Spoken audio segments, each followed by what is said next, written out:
He's a legit boxer now.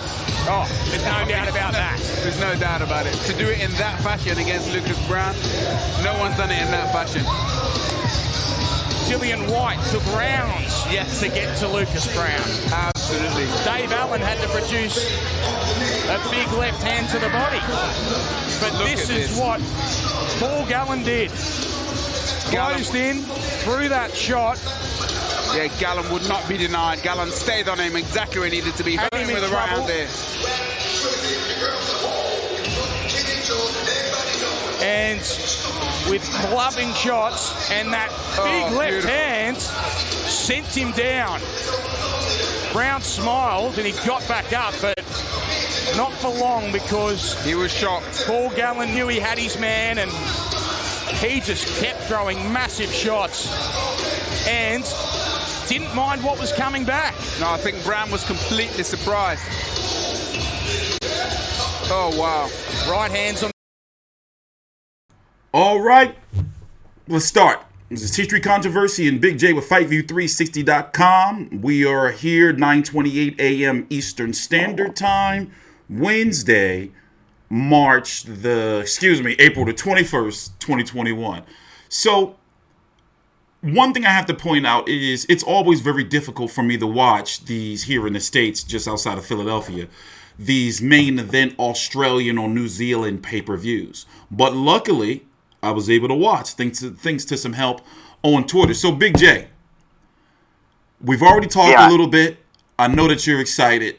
First and foremost, we must say that former WBA world champion, you know they have 2 belts, 3, 4, depending, but he was a legitimate, in this boxing landscape, maybe not the main, but a legitimate heavyweight champion. Lucas Browne was knocked out in 1 round by a rugby league player.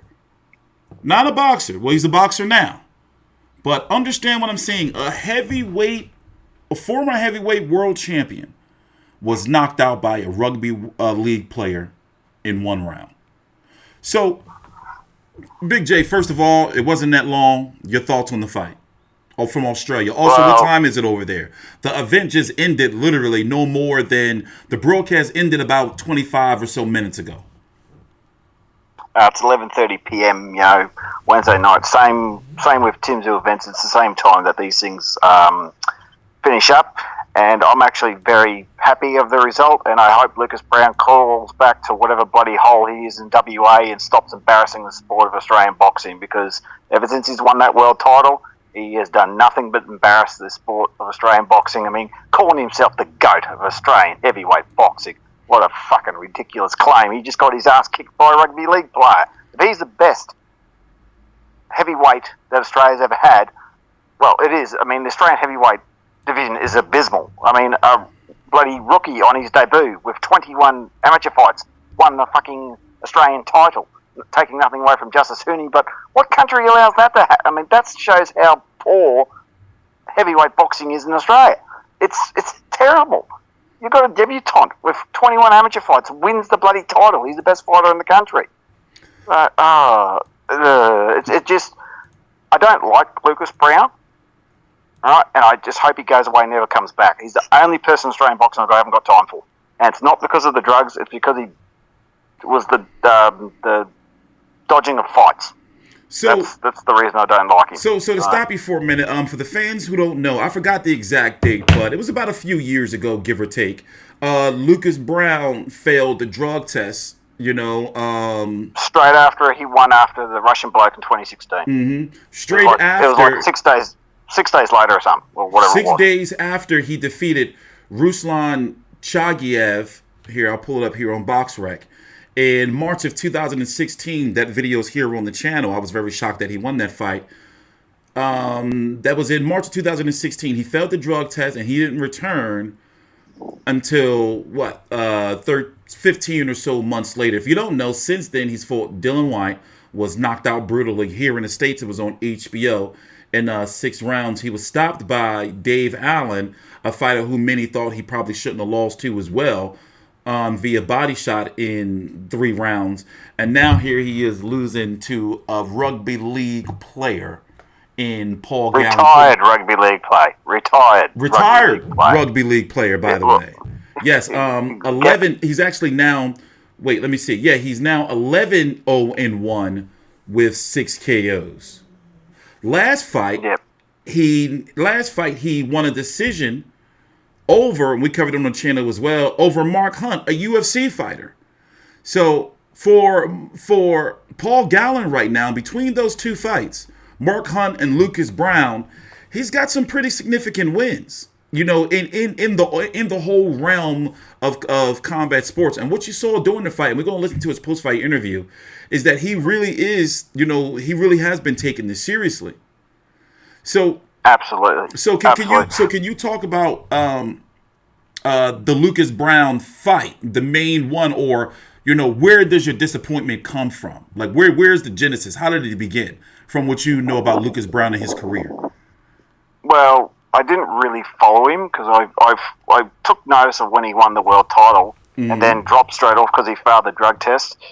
I don't really care about that because he got done for, what was it, Cabotrol or whatever it is? Clenbuterol.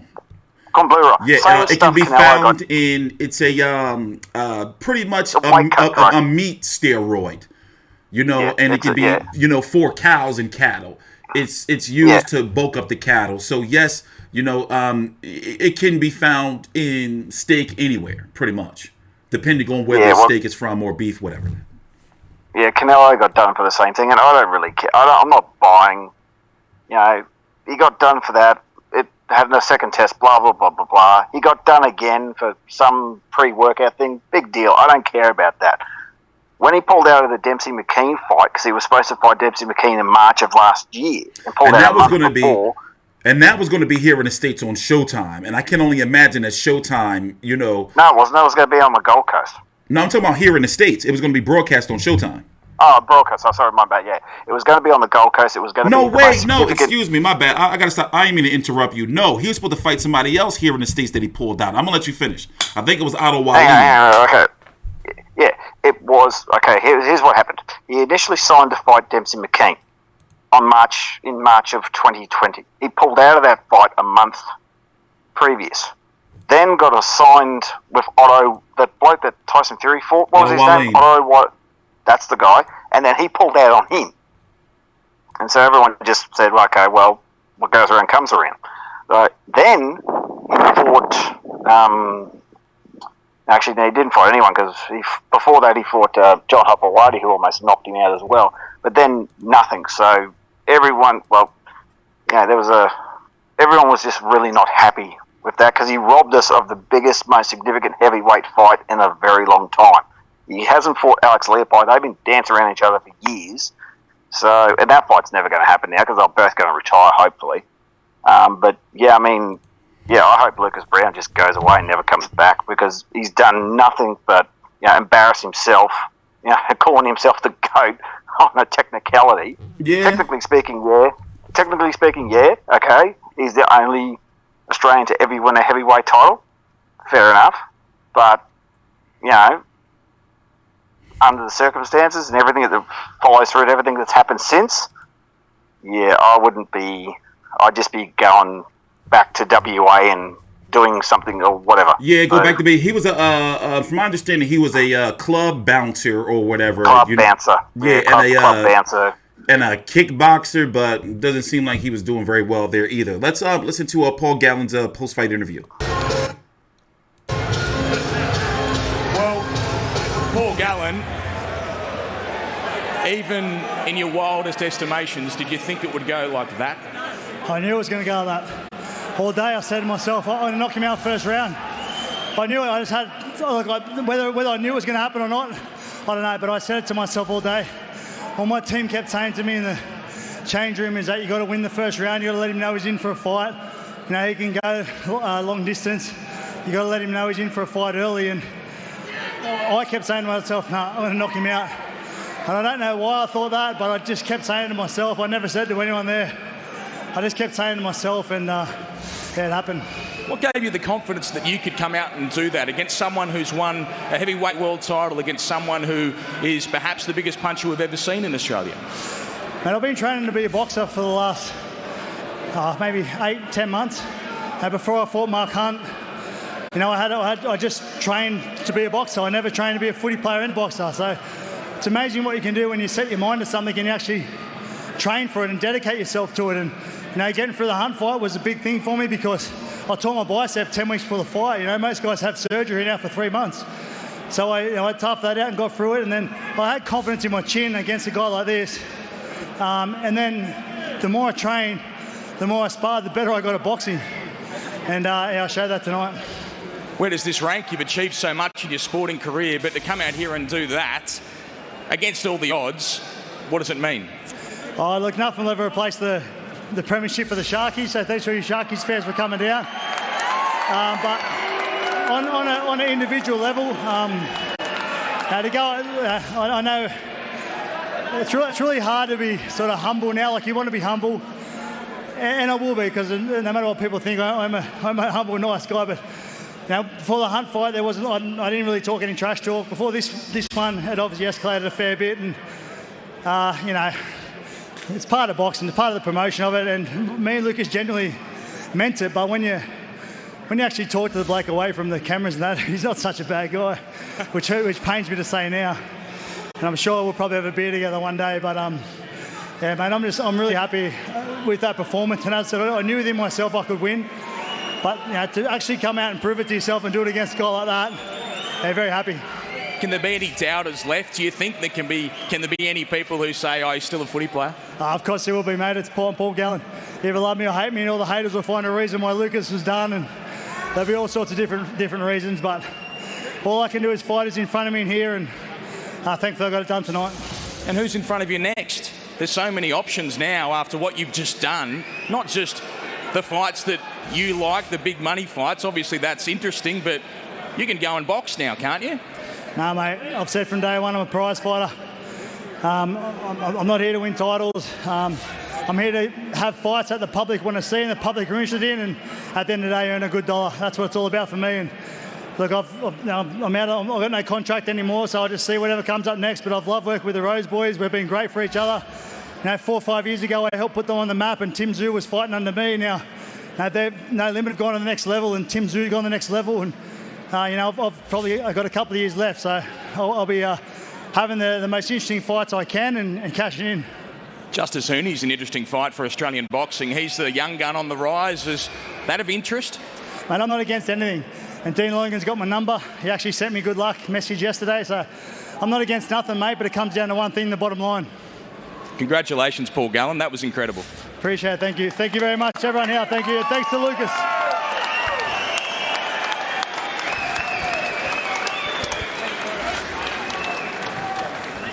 Well, that is truly remarkable. So, before we move on to the next subject, he's not... So, basically, he's prize fighting, pretty much. Correct. He's not after a ranking. He's not after a world title. He's here to do these, novelty fights. They are entertaining. And one thing I do like is the promoters are putting great undercards in the atmosphere. So it's working. But yeah, because Paul Gallen is a smart enough boxer to know that if he was to take on someone legit like Dempsey McKean would flog the shit out of him. He's not stupid. So he's only interested in fighting fighters that make a lot of money and a lot of bizzo, like a lot of buzz, and that he actually has a good chance of winning. So he's not stupid. A legit fight, any of those legit guys in the heavyweight division, there are quite a few, Dempsey would flog Paul Gallen. I'm pretty sure he knows that. Mm-hmm. So, yeah, but he's not going to go anywhere near like a legit heavyweight. He's just going to do these novelty fights, which is good because it builds up the undercard, as you said. So, at least he's not blowing smoke up our asses and trying to think that he's the best thing since sliced bread. He's just doing it for doing it for his reasons, and those reasons are pretty fair if you think about it. So. Yeah, he's actually here at the commentary desk. I'm going to let this play a little bit. I've done that in rugby league, and now I'm doing it in boxing, and I'm not sitting here saying I'm the most talented fighter in Australia, because I'm not, but there's no way anyone's going to beat me on effort. Yeah. And I'm happy to have a crack at whoever comes my way if the bottom line's right. Paul, you said it's not about titles, but Justice Hooney is out there. If the money is right, do you fight him? Dean Lonergan, his promoter, has said you could fight 1,000 rounds against Justice Hooney and you wouldn't win one of them. Yeah, look, I'm not going to get in a war of words with Lonergan or Hooney. As I said, the Hunt fight I didn't have a war of words. This one we did, because Lucas is Lucas. But I don't know, Justice, I'm not going to say I have great respect for him, but he's a young guy on the rise who could be a champion. He's going to go to the Olympics. I'm going to support him when he fights for Australia, the Olympics. So I've got no need to come out and bag him or bite back at comments like that. If the money's right, I'll fight him. I'm not against anything. I've said that from day one. If the money's there, I'll fight him. And Dean Lonergan's, I talked to Dean Lonergan. I get him right. I've fought under him probably 2 or 3 times before, so I've got no issue with Dean. I'm not going to start biting back at comments like that when there's just no need to. He's going to represent Australia later in the year, and if we fight before that, we fight before that. I'm happy to do it. I'm not against it. But Dean, show me the cash, baby. Where's the camera? So, in your opinion, who's next? And who do you think is next, and who do you think should be next? Sonny Bill Williams. We have him on the screen. I never heard of him before. He's 7-0 with 3 KOs from New Zealand, listed as 6'3". He's 35 years old. Last fight was in 2015 against a Chauncey Williver, and then he also fought the White Buffalo Francois Botha back in 2013. But outside of that, who is he? What is he known for? Multiple sports. He's one of the most successful crossover sports athletes probably ever, because he's won a premiership, 2 premierships in the NRL. He's won 2 World Cups with the New Zealand All Blacks in rugby. So there's a difference between rugby league and rugby union. He's played both codes, and he's dabbled in boxing. I mean, Paul Gallen would flog the absolute shit out of him, considering he hasn't fought in 6 years. And I hope he does, because I don't like Sonny Bill. As a footballer or as a boxer, I think he's bloody shit house at both of them. But yeah, I mean, there's been a lot of buzz and a lot of talk about Sonny fighting Paul, and they both do commentary on Channel 9 for the NRL. And they, every time they get them within arm's reach, they sit there and say, "You two going to fight each other?" So even they're picking at it. So that's been brewing up for years. Would it sell? Yeah, as I said. Oh, shit, yeah, because everyone would want to see Gallen knock the bugger out of Sonny Bill. Yeah. Of course it would. It would, because there's a lot of, there'd be a lot of New Zealanders that would, obviously watch the fight, because, he has a large following in New Zealand, obviously, because, that's his home country. Mm-hmm. But over here, it would be a, 60-40 maybe in favour of Gallen, but, there's a lot of people that don't like Sonny Bill, all right? And there's still a lot of people that don't like Gallen. So it's got the football draw. It's got the football draw. They would have no problem selling out an arena for that. Maybe even a 25,000 seat stadium for that. No problem if they promoted it right. Yeah, I don't know. But go ahead. What were you saying? I'm sorry. Gal would knock the shit out of Sonny Bill. He hasn't fought in so long. Right. Yeah, I don't want to say pricing himself out. That's the wrong way to put it. But basically, that's definitely the wrong way to put it. But basically, Paul Gallen, if he fights Justice Hooney, the money, he wants a significant amount of money that may be the promoters. Dean Lonergan, right? Dean Lonergan is Justice Hooney's promoter, who used to be Jeff Horn's promoter. Mm-hmm. The Rose brothers are Paul Gallen's promoter. So they've worked together before. Would the price be worth it for, I have no issues to believe that Justice Hooney won't defeat Paul Gallen. But financially, what reason would they have to do that? You see what I'm saying? Yeah, they wouldn't do it until after the Olympics. There's no way they're going to risk Justice. Even if he doesn't win, anything. Exactly. Even if he wins, which there's a pretty good chance he would, Gal will beat him up. Mm-hmm. So Gal's a hard bastard. He can take a punch. So, and he's proven that. So where Justice Hooney's never really been clipped by anyone, because he's only 3-0. He's so I don't think they're going to risk it until after the Olympics. So it won't happen until after the Olympics. So it's not going to happen anytime soon. I mean, the Olympics is in what, July? What's that? 3 months? It's not going to happen between now and then. No chance. It'll happen probably at the arse end of the year, because it'll be a build-up. Because if Justice wins the Olympic gold versus, the footy player who took out the world champ, boom, there's your selling point. So, but, so if anything, have you heard anything from Sonny Bill Williams? Is he saying anything? He's muttering and moaning and, But is he interested in the fight? Oh, shit, yeah, of course he is. He's waiting for the number to be right. So, because they say it on Channel 9 commentary every time they get next to each other. So, it's a money thing for these guys. And they're not stupid, because they know once the price is right, they'll do it. Of course they'll do it. If they get, the whatever figure that they want, I'm assuming it's going to be at least 300,000, possibly even more. So, probably maybe it's on its way to 500,000, possibly even more. But once the number's right, those boys will do it. And if they get paid right, and so they should have been, good bloody on them. So you can't blame them for making a legitimate quid. Good on them. Yeah. All right. Yeah. Well, closing thoughts? I guess this is the end of Lucas Browne. Oh, thank God for that. I really hope that he's just been, how do I put it? It's just been one bad thing after another, and he really just needs to, to go away, go back to WA and do something with his life. All the best to him. But yeah, he needs to not be seen in boxing again, because it's just been a train wreck, unfortunately. So I don't want to see him. The only reason I wanted to see him in this fight was the Gal to bloody destroy him. So you got your wish. So I got my wish. So kudos to Gal. I mean, I like him a hell of a lot more as a boxer than I ever did as a football player. So, and like I said, he seemed like a cool dude, and also he's very transparent in what he's in the sport for. He's not chasing no titles. He wants to, get out there, fight, put on good shows, make some money while he's doing it. But the one thing I like about him the most is that he wants to build up the young blokes on the undercard. Exactly, yeah. That's the best thing about him, because that's why he's doing it. And don't be surprised, if he becomes a boxing promoter one day himself. He's probably learning all this right now.